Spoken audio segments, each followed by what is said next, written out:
Kopi ini pahit, sepi ini rumit. Tapi yang paling bikin menjerit adalah ketika semua lampu indikator di modem tiba-tiba mati total tanpa pamit. Jiwaku meronta, wifi rumah mendadak wafat. Dunia serasa kiamat.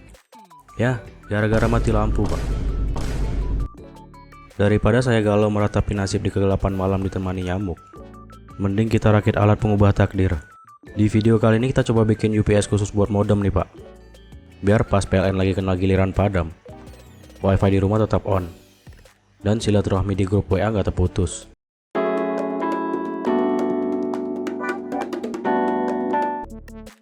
Langkah pertama kita bongkar dulu casing powerbank 8 sel ini.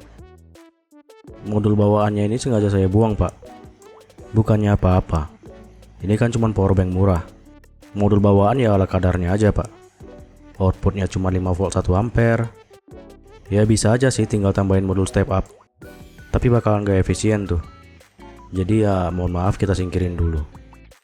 Sebagai gantinya, kita pakai pasukan khusus.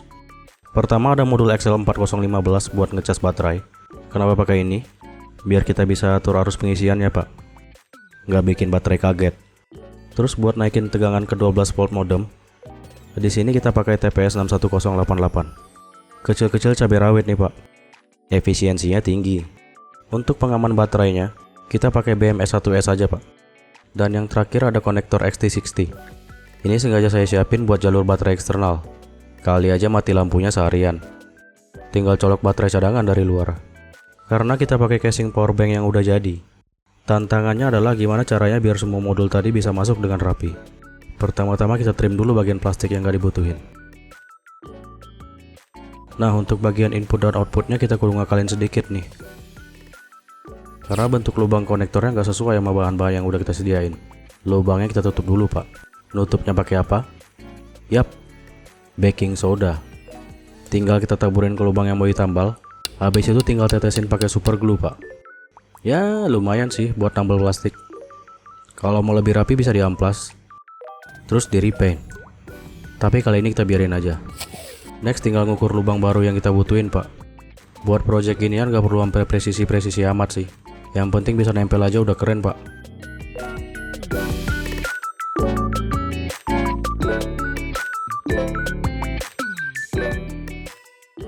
Nah, khusus buat konektor XT60-nya, kita kasih combo super glue sama baking soda lagi nih, Pak. Kalau dirasa ragu buat kekuatannya, tenang aja, ini kuat kok. Oke, lanjut kita tempelin modulnya pakai double tape. Pakai double tape 3M ya, Pak, biar nggak gampang lepas. Sebelum kita tempelin ke case, kabel input buat XL4015 kita solder dulu, Pak. Soalnya posisi modul agak mepet ke case, bakalan susah nyolder kabelnya ntar. Oke, untuk wiringnya silahkan dinikmati, Pak. Untuk skematik bisa kalian download di deskripsi.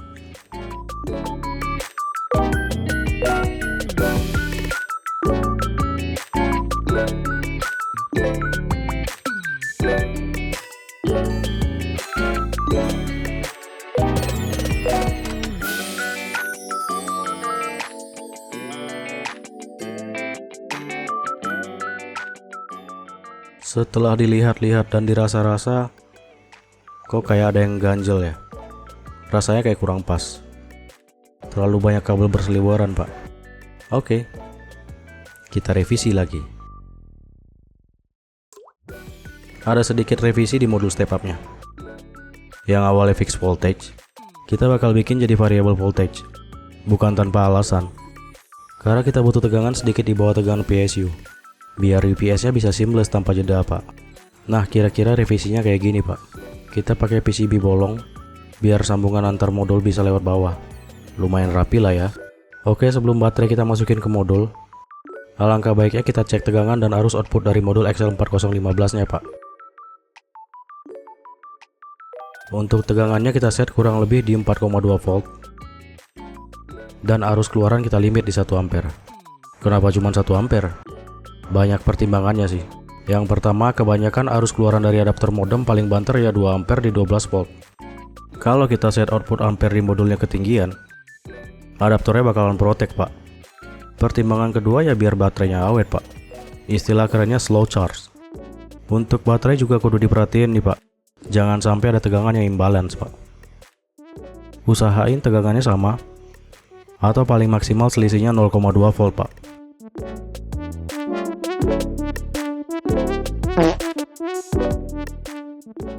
Nah, kalau tegangannya udah sama, tinggal kita masukin ke case-nya, Pak. Untuk output step up-nya pastiin sekiranya 1 volt di bawah tegangan adaptor ya, Pak. Semisal tegangan adaptornya 12 volt atau 11,8 setelah dioda, maka tegangan step up-nya ya 11 volt atau 10,80 setelah dikurangi dioda. Oke, next. Langsung kita eksekusi aja nih, Pak. Kita tes input 12 volt dari adaptornya kita cabut. Anggap aja mendadak mati lampu nih, Pak. Oke, nice. Modemnya tetap nyala, Pak. Misi kali ini sukses. Oh iya, ada sedikit tambahan lagi nih, Pak. Nggak afdol rasanya kalau nggak ada LED indikator. Jadi kita tambahin rangkaian sederhana dari BJT transistor. Prinsip kerjanya ketika PLN mati, maka indikator akan menyala. Dan mati ketika PLN-nya kembali hidup. Setelah sekiranya nggak bakal ada revisi lagi, case-nya kita tutup rapat aja nih, Pak.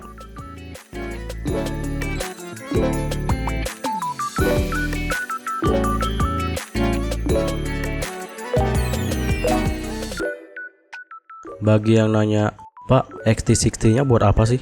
Sesuai penjelasan di awal, konektor XT60 berguna sebagai input sekaligus output. Kita bisa colokin baterai tambahan sebagai baterai eksternal, atau sebagai sumber daya 4,2 volt siapa tahu dibutuhkan. Di project ini saya bakal pakai baterai eksternal biar backup time-nya bisa lama, Pak. Kebetulan ada baterai HP yang masih bagus, ya tak pakai aja.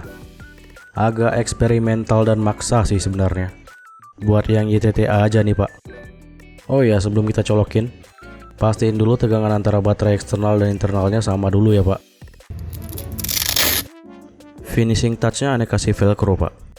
Biar baterai eksternalnya bisa dicabut, terus bisa ditempelin ke dinding juga.